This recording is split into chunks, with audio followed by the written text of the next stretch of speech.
ក្រសួងការបរទេសនៃរដ្ឋាភិបាលឥណ្ឌាអ្នកនាំពាក្យផ្លូវការលោកស្រីរ៉ាន់ឌីជេសវលបាននិយាយក្នុងការឆ្លើយតបទៅនឹងសំណួររបស់អ្នកសារព័ត៌មានពាក់ព័ន្ធនឹងការបំផ្លាញរូបចម្លាក់អាទិទេពសាសនាហិណ្ឌូយើងបានឃើញរបាយការណ៍ស្ដីពីការបំផ្លាញរូបចម្លាក់អាទិទេពសាសនាហិណ្ឌូ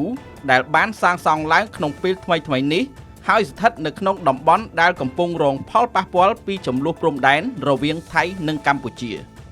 អាទិទេពសាសនាហិណ្ឌូនិងព្រះពុទ្ធសាសនាត្រូវបានគោរពបូជាយ៉ាងជ្រាលជ្រៅដោយប្រជាជននៅទូទាំងតំបន់ដែលជាផ្នែកមួយនៃបេតិកភណ្ឌអរិយធម៌រួមរបស់យើង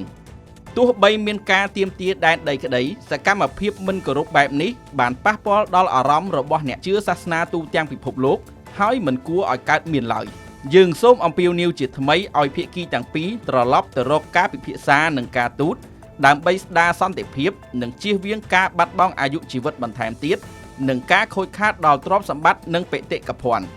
ថ្ងៃទី24ខែធ្នូឆ្នាំ2025